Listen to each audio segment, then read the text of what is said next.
Thank you for joining us. I'm Mackenzie Frost in for Mary. And I'm Kai Jackson. Now, Democrats and state leaders are both pointing blame at the federal government. That's right, but Republicans in Maryland say state policy has led to this financial hole.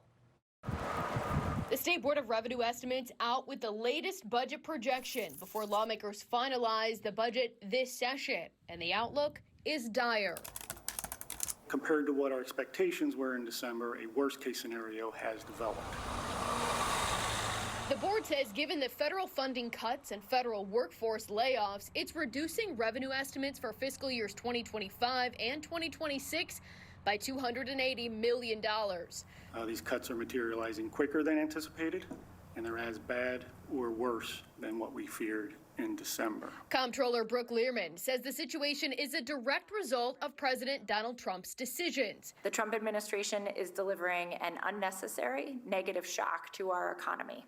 We are all for government efficiency, but this is not that. But Republican leadership in Annapolis pointed Democrats instead.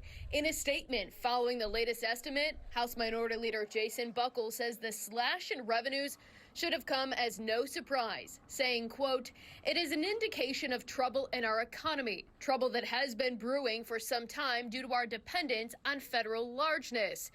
Adding, Maryland has got to get control of its spending. We have to take a hard look at how we are spending money and realize we cannot afford a Mercedes government with a Honda economy.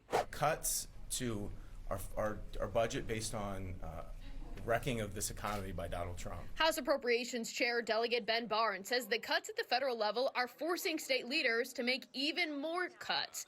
But he isn't shying away from telling Marylanders they may have to pay more in taxes and fees, too. There will probably have to continue to be cuts that we look at as we move forward, and revenue to make sure we can protect things like education, DDA. We're also looking at revenues. I mean, you see what's out there. There are several options lawmakers are debating, including a slew of tax increases on things like salty snacks, sugary drinks, and package deliveries. A 2.5% business-to-business tax on services is the latest proposal. Despite economic indicators showing sluggish revenues, Democratic leadership say the state's wealthiest need to pay more. Maryland Democrats are sitting here saying high-income earners and businesses and corporations should and are going to pay their fair share in this state.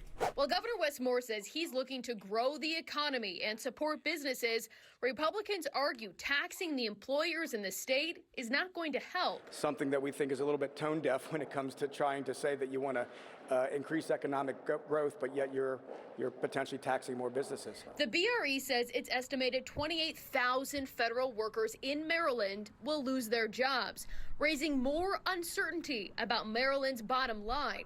Will these federal workers stay in Maryland and find new jobs in the private sector? Can the private sector absorb them? Will they move out of the state looking for other opportunities? Will international immigrants still choose to come to Maryland to attend graduate school and work? Right now, the best that we can do is to use the limited data that we have to make a best guess and call out the questions that we should be attempting to answer. But with big plans and less money to pay for it, tax hikes seem to be more likely than ever, as lawmakers' eye priorities, they claim, are non-negotiable. I'm Mary Bubala. Thank you for watching. Here's another video for you to watch. Also take some time to subscribe to our YouTube channel.